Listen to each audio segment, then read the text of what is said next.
నమస్తే and welcome to hit TV. Ongole నియోజకవర్గంలో TDP గెలిస్తే గతంలో ఆగిన అభివృద్ధిని కొనసాగిస్తామని టీడీపీ నేత దామచర్ల జనార్దన్ అన్నారు.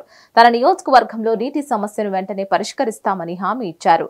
నామినేషన్ దాఖలు చేసిన అనంతరం జనార్దన్ ఈ వ్యాఖ్యలు చేశారు. ఈ సందర్భంగా వైసీపీ ప్రభుత్వంపై అనేక విమర్శలు చేశారు. ఒంగోలు నియోజకవర్గ టీడీపీ పార్టీ అభ్యర్థిగా దామచర్ల జనార్దన్ తన నామినేషన్ దాఖలు చేశారు. నామినేషన్ దాఖలు చేయడానికి ముందు వల్లూరమ్మ దేవస్థానం వద్ద పూజలు నిర్వహించి అనంతరం ర్యాలీగా బయలుదేరారు. అనంతరం నెల్లూరు బైపాస్ మినీ స్టేడియం వద్ద నుంచి పెద్ద ఎత్తున ర్యాలీతో నామినేషన్ కేంద్రానికి వచ్చారు. ఒంగోలు పార్లమెంటు సభ్యుడు మాగుంట శ్రీనివాసరెడ్డి, టీడీపీ రాష్ట్ర కార్యనిర్వాహక కార్యదర్శి దామచర్ల సత్య, ప్రకాశం జిల్లా జనసేన పార్టీ అధ్యక్షుడు షేక్ రియాజ్ తో కలిసి భారీ ర్యాలీ నిర్వహించారు. ర్యాలీలో ప్రత్యేక సాంస్కృతిక కార్యక్రమాలు నిర్వహించారు. భారీ గజమాలలతో బాణసంచా పేలుస్తూ రామచర్ల జనార్దన్ కు మాగుంట శ్రీనివాసరెడ్డికి క్యాడర్ ఘన స్వాగతం పలికింది. టీడీపీ అధికారంలోకి రాగానే తాను ఏం చేస్తామనే విషయాలను దామచర్ల జనార్దన్ ప్రజలకు వివరించారు.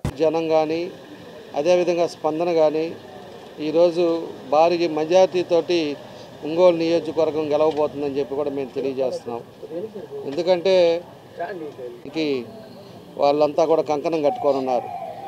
ఇవాళ వచ్చిన ఆడవాళ్ళు కానీ ఎంతోమంది ప్రజలు కానీ ఈరోజు అంతా కూడా స్వచ్ఛందంగా మద్దతు తెలుపుతూ ఈరోజు ఇంత ఎండలో కూడా వాళ్ళంతా కూడా మాతో పాటు నడిచి ఇంత దూరం వచ్చారంటే వాళ్ళందరికీ కూడా మనస్ఫూర్తిగా మా అందరి తరపున కూడా అభినందనలు తెలియజేస్తున్నాం. భవిష్యత్తులో తప్పకుండా కూడా ఏదైతే ఈ ఒంగోలులో ఆగిన అభివృద్ధిని దాన్ని కొనసాగిస్తాం.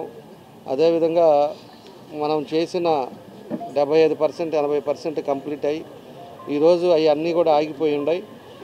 ఏదైతే తాగునీరు ప్రతిరోజు మంచినీళ్ళు ఇవ్వాలనేది మా ఉద్దేశం. ఆ మంచినీళ్ళది దగ్గర 80% తీసుకొస్తే దాన్ని 5 సంవత్సరాల్లో చేయలేకపోయారు. మేము రేపు ప్రభుత్వం రాగానే 6 నెలల లోపలే అది కంప్లీట్ చేసి మొత్తానికి ప్రతిరోజు మంచినీళ్ళు ఇచ్చేటట్టుగా దాన్ని కూడా ప్రజలకి ఇంకా ఒంగోలులో తాగునీరు సమస్య లేకుండా చేస్తామని చెప్పి కూడా మేము తెలియజేస్తూ ఉన్నాం. రెండవది వచ్చేసి పోతురాజు కాలువని 85 కోట్లు పెట్టి ఆ రోజు శాంక్షన్ చేపిస్తే అది కూడా చేత కాకుండా రాళ్ళకే పరిమితమై ఆ రోజు ప్రభుత్వం మారగానే ఫస్ట్ నెలలోనే ఫౌండేషన్ స్టోన్ వేసుకున్నారు.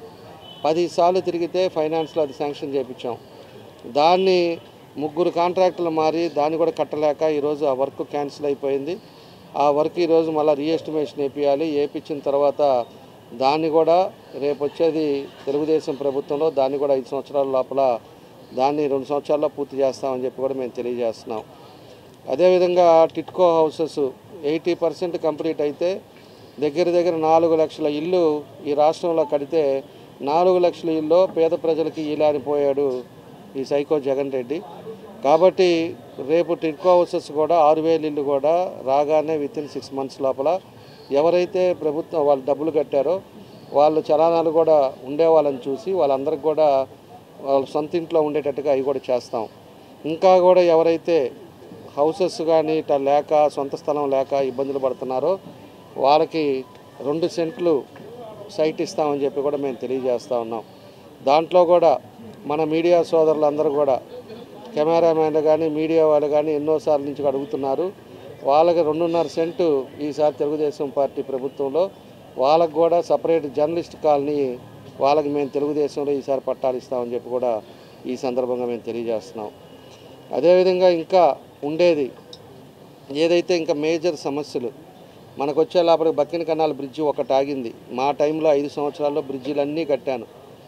ఒక బ్రిడ్జి ఈత మొక్కల బ్రిడ్జి ఒకటి ఆగింది. అది కూడా రేపు తెలుగుదేశం ప్రభుత్వంలో అది కూడా కంప్లీట్ చేస్తాం. ఒక స్టేడియం అవసరం ఉంది. స్టేడియంను కూడా తెలుగుదేశం పార్టీలో అది కూడా తీసుకొస్తాం. అప్పుడు నేను అండర్ గ్రౌండ్ డ్రైనేజ్ సిస్టమ్ అని చెప్పేసి చెప్పడం జరిగింది. రేపు ప్రభుత్వం వచ్చిన తర్వాత అండర్ గ్రౌండ్ డ్రైనేజ్ సిస్టాన్ని 500 కోట్లతోటి దాన్ని ఎస్టిమేషన్ వేయించేసి ఈ 2-3 సంవత్సరాల్లో అండర్ గ్రౌండ్ డ్రైనేజ్ సిస్టమ్ కూడా కంప్లీట్ చేస్తాం. Under ground water line, drainage system, అదేవిధంగా ఎలక్ట్రికల్ లైన్స్ ఏది కూడా ఇంకా పోల్కి వైర్ అనేది లేకుండా ఆధునీకరణ చేస్తాం. ఒంగోలు బ్యూటిఫికేషన్ చేస్తాం. ఒంగోలుని కొత్త రకమైన ఇంకా మార్పులు తీసుకొస్తాం. 5 సంవత్సరాలు చేసింది ఒక పని అయితే ఈ 5 సంవత్సరాల్లో ఇంకా మార్పులు తీసుకొచ్చి అన్ని హంగులతోటి ఒంగోలుని తీసుకొస్తామని చెప్పి కూడా మేము తెలియజేస్తూ ఉన్నాం.